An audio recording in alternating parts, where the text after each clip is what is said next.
Hey guys, what's up? This is ESPN 360, and this I'm coming with my third video of my 8. I'm gonna be talking about the 2012 NFL preview, and I'm gonna be giving my preview on what's gonna happen next season. And if y'all watched my last two videos, we talked about AFC North and the AFC South. So we're gonna be talking about the AFC East this time. The New England Patriots, the New York Jets, the Buffalo Bills, and the Miami Dolphins are gonna be the teams that we're gonna turn our attention to. And with that, let's begin with the Patriots' background. After another great season followed by a crashing end when the Patriots lost to the Giants again in the Super Bowl, the Patriots will try to rebound and go back to work. And this road will most likely be an easy one, as the Patriots were given one of the easiest schedules. If y'all saw the schedules, the Patriots were actually given the easiest schedule of them all. So this road will be much easier. On quarterbacks, there's only few quarterbacks who can match the intensity and the passion that Tom Brady brings, and he has led this team to championship year in and year out. And with the talent now he's going to have around him, with Deion Branch, Wes Welker, Rob Gronkowski, Aaron Hernandez, and now add Brendan Lloyd to the mix, that the wide receiver they got out of St. Louis in way of free agency. The Patriots have one of the best, if not the best, offense in the league, with all the weapons and all the tandems. Running back is still a concern, as it's still unclear who's going to start in the backfield. And a couple of weeks ago, they still had Joseph Adai, Stephen Ridley, and Danny Woodhead, but they decided to cut Joseph Adai a couple of days ago. So it's going to be between Danny Woodhead and Stephen Ridley as of right now, a two-man battle for that running back. So going to training camp, that's going to be a great battle, and an interesting battle to focus on, the running back battle for the Patriots. Of course, this would be interesting because it's a two-man battle, but it won't be that interesting because the Patriots do rarely run the ball. They do pass the ball most of the time, so it might not make it that much interesting. On offensive line, this is still a work in progress, as the Patriots are trying to get younger on O line, but is one of the best, one of the better, if not the best O line in the league, with all the veterans now they have, and all the young guys they're trying to mix in, with guards like Dan Conley, second-year tackle Nate Solder, and veterans like Ron Waters will look to keep this offensive line stable and keep Brady under off pressure for this year. On defense, this is still a unit that's trying to get better at coming back after a poor performance last year, and with players like free safety Patrick Chung, outside linebacker Rob Nikowich, and cornerback Will Allen and Kyle Arrington, who had a nice season last season, and he needs to perform this year, along with all the corners and the safeties, to have nice seasons for this secondary and this defense as a whole to come back after a poor performance last year. And also, Bill Belichick and crew went after some good defenders to help with this comeback of this defense from a poor performance last year by getting another great draft, as they always do with Bill Belichick, drafting another good cornerback, Alfonso Denard of Nebraska, a talented cornerback who coming into the draft was a top 15 talent, but ended up going late in the draft. Then they also got inside linebacker Donta Hightower of Alabama, and I expect the Patriots to finish again in first place because of this draft. And not only that, this is just a flat out one of the best teams in the league, year in and year out. Offensively, you got Brady, tons of weapons, great O-line, and now with the draft and a talented D, which will be talented this year because of the draft of Alfonso Denard and Donta Hightower, and this team in this defense just trying to come back after a poor performance last year. They will be in a contention for another great season, and another great season where they're going to be in contention for home field advantage yet again. Then we'll turn our attention to the New York Jets. After a disappointing season, this team has to be feeling the pressure. And when you're in a team in a city that truly never sleeps, in New York, with all the media and all the attention, and this season it's gonna be more than ever because of that quarterback battle, as you know, Tim Tebow versus Mark Sanchez, and Tebow come with all the hype after his great season in Denver, taking that team after 5 years to the playoffs and winning a playoff game against if not the best defense in this decade uh, of in the league in Pittsburgh Steelers, and he's come with all the hype, and Mark Sanchez trying to hold him off and get that starting. Of course, right now they're saying he's gonna be the starter, but Tim Tebow's coming with all the hype, and he looks unstoppable. But Mark Sanchez looking for a rebound year. Of course, last year, of course, the first 2 years he took him to the AFC Championship game, but last year he was not able to do it. And I blame most of this on the offensive coordinator Brian Schottenheimer for going all passing, because Mark Sanchez has never been a quarterback who has never been one of those quarterbacks who likes to throw a lot. He likes to rely on the running game. He likes to be in a balanced offense where the running game and the passing game is balanced. So I expect the Jets and Rex Ryan to go back to the running game. At least if you're a Jets fan, you will hope that they go back to the running game, because that's what got them to the AFC Championship game, and that's what made Mark Sanchez a better quarterback. The ball has to go more to Sean Green, and the ball has to be given to Sean Green, and he has to get more carries this year. Not to mention also Joe McKnight. They might have a 1-2 punch, and they could have a 1-2 punch if they can mix in Joe McKnight into a running, which will make this offense balanced and makes Mark Sanchez a much better quarterback. So I look for Sean Green, especially this training camp and the preseason when he's gonna be playing, to see what form he is, and is he 100%. And because he has to get most of the carries in order for Mark Sanchez and the Jets to have a rebound year and go back to the ground and pound game. Then when you look at the wide receiver, the competition of wide receivers, the wide receiver is a stiff one as they go into the training camp. But you do have Antonio Holmes, of course, and an all-pro wide receiver. But Stephen Hill, a rookie that they drafted this year out of Georgia Tech, but he looks like it raised some eyebrows at the combine when he was the fastest wide receiver. But still, a lot of questions coming into the NFL. We'll see if he can make the quick impact. And they also need to develop some wide receivers as well. They got some young wide receivers that need to be developed. So we'll see if he can develop them. And can this Jets offense and this passing attack fly in 2012? You also look at tight end Justin Killer. He's been year in and year out one of the better tight ends in the league. But last year he had a down year, mostly because, again, Mark Sanchez didn't have a good year. And again, this goes all the way back to the running game and the ground and pound game. So they need to get back to the ground and pound game if Mark Sanchez is looking for a good 2012 year and Justin Killer is looking for a good 2012 year. And then when you're looking at the defense, this defense still has one of the best set of cornerbacks, dual threat in that secondary, with, I still believe, the best defensive back in Darrelle Revis, and one of the best solid cornerbacks in Rogers Cromartie. So I still expect this to be solid all year around and still scare some teams from throwing against the secondary. And when you look at this O-line, this is still a solid O-line, but still a work in progress, as they still need to get younger. Again, last year they didn't do that much of a good job of protecting Mark Sanchez. But again, this season as a whole goes back to the Jets running the ball, ground and pound, and we have to see if they can do that. But offensively, the tackles need to stay consistent, and this offensive line needs to stay consistent with center Nick Mangold and tackle Berkshire Ferguson leading the O-line and keeping the Jets O-line a good unit.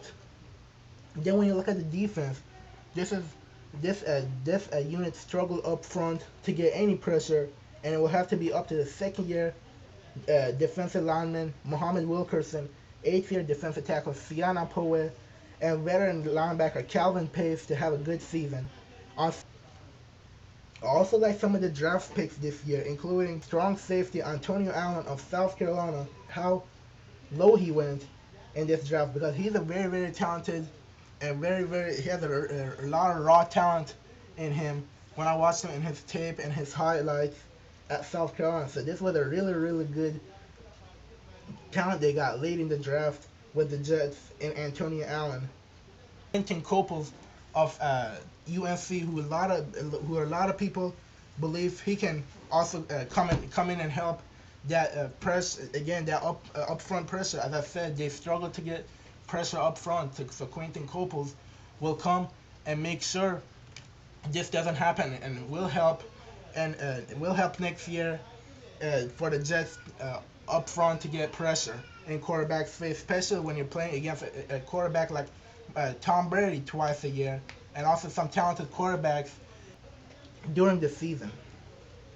Then when you look at the Jets as a whole, again, they need to go back to running game. I expect this team as a whole to be much better this year, and I expect them to finish second place in AFC East behind the Patriots, because they're gonna get back to running game, and this team does have the ability and does have the potential to be a very, very solid club. They just need to get back to running game, and they just need to stay consistent. And Mark Sanchez needs to stay consistent for a whole season. Then when you look at the Miami Dolphins heading to their next season, of course, the training camp, the Dolphins also have a quarterback battle of their own with 3 rookie quarterbacks: Ryan Tannehill, 6-year quarterback Matt Moore, and veteran quarterback David Garrard, who's coming off a 1-year absence and a back injury. So it'll be interesting to see who the Dolphins front office and the coaches will go with, and that'll be decided in the training camp, and of course in the preseason. That'll be a pretty interesting quarterback battle in Miami and South Beach. Then when you look at the running game, Reggie Bush is still running strong, but will need to keep being consistent back and show that his performance towards the end of the year wasn't just a smokescreen. As you all know, last year early in the season, he struggled early on, but got his groom later on in the season. So we'll have to see if this wasn't just a smokescreen or a fluke, and he will get the opportunity next year to show that, as he's expected to get bulk of the carries for the Dolphins. And in wide receiver, you got the signing of Chad Johnson and Legadou Nane, who will definitely help the Dolphins offense with 2 good targets for whichever quarterback will be starting. Then when you look at the offensive line, this is still a work in progress, as right now Jake Long and center Marquise Pouncey are probably the only good tackles in that O-line, and this is still a work in progress, and they will still have to get more coached and grow up as the season will go on. I also expect Anthony Fasson to have a good year and provide that number 1 target over the middle for whoever's going to be starting at quarterback. On defense, the leader is still, without a doubt, linebacker Carlos Dansby. And I love what the Dolphins doing up front with Dansby and Cameron Wake, who's been more than impressive and superb linebacker in his first 4 years. But secondary is a point of concern, as it's still, in my opinion, the weakest spot of them, because it's still a young unit and still growing up. I expect the Dolphins to finish last. I think this team will still need more time, and new head coach Joe Philbin will need more time to get familiar and get used to this team. And this team is as a whole still a very, very young team. So I'll still give them 1 or 2 years to see them growing up and possibly making a run or being in contention. Then we'll turn our attention to the Buffalo Bills. And the Bills will have to look from quarterback Ryan Fitzpatrick to have finally a standout year and lead his team forward. Fitzpatrick had a remarkable first half, as y'all remember last year, leading his team to a 5-0 start, red hot start, but stumbled down as the team got better and the competition got better. So he needs to this time play good as a whole season and lead his team forward and have a standout year this year from the Harvard quarterback. And there's also an interesting quarterback position battle. The second position battle behind Ryan Fitzpatrick. I just want to point that out. With between Tyler Thigpen and Vince Young, and who should be behind Ryan Fitzpatrick if he again plays bad or does get injured. So that's pretty interesting. A good battle we should watch for in the training camp and especially in preseason. Then also wide receiver is still a stiff battle, as the first position, as y'all know, is taken by Stevie Johnson. So with that second wide receiver and third wide receiver is still vacant, we still don't know who that gonna go to. So there's gonna be some stiff competition in training camp and preseason, and that's gonna be a very, very, very interesting battle to watch for with a wide receiver and who's gonna provide that second and third target for a quarterback around Fitzpatrick. And on tight end, this is still a point of question as who's gonna be that number one tight end in Buffalo. Scott Chandler was a great target last year though. 38 catches, 389 yards, and 6 touchdowns, but we'll need a good year to provide that good target over the middle for Fitzpatrick. On running back, this backfield will be a crowded one. Fred Jackson will need to rebound though this year. After a great start again last year, this Bills as a whole was a very, very good team, but they stumbled down the season and they weren't able to recover. But this season, it'll be a much more crowded one. It'll be a much more crowded backfield, as you got C.J. Spiller, the third year back out of Clemson, who the Bills are trying to develop. You got Fred Jackson, as I mentioned, and you also got Tashard Choice.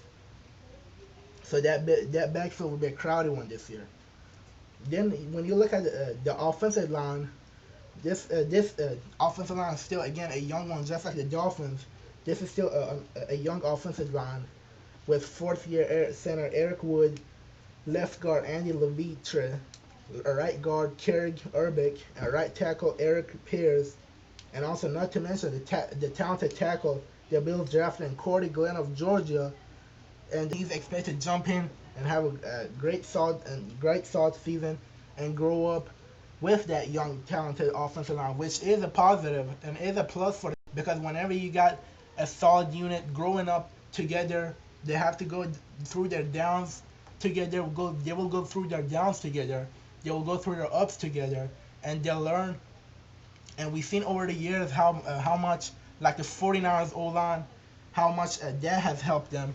So I like what the approach is taking. They're gonna be growing up as a unit, and they're gonna be much better going down the road for whoever's gonna be starting in the future. And then when you look at the defense, the Bills had a solid offseason thing. Defensive end Mario Williams from the Texans, who's a stud defensive end. Then when you look at, and then also Marcel Darius, who was hampered by injuries last year, they will need to have a great season this year, and the Bills will hope that he stays healthy. Unlike last year, when he was hampered again, he was hampered by the injury. Because when Darius is healthy, he does have the potential to be a really, really good defensive tackle. And Williams and Darius are great, but when you're in a division with a quarterback like Tom Brady, you have to face 2 times in a row. And also, not to mention, the Bills will have to face quarterbacks like Alex Smith, Matt Schaub, and Mark Sanchez, who are good young quarterbacks. You'll need your defense to be good as a whole. And that's why guys like defensive end Chris Kelsey, outside linebacker Chris Morrison, and outside linebacker Nick Barnett will need to perform this year. And also their secondary to perform this year as well, with players like Jarvis Bird and George Wilson, not to mention their first-round pick this year, Stephon Gilmore of South Carolina, who has the potential to make a quick impact for the Bills secondary. I had the Bills finishing third this year, and this team is still in rebuilding mode, and I'll give them another 1 or 2 years before putting them in contention. Thank you for watching, and stay tuned for our 4th and final AFC video, where we're going to be talking about the AFC South. That's right, Peyton Manning, will the Chargers rebound, how are the Raiders going to the season, and also the Chiefs.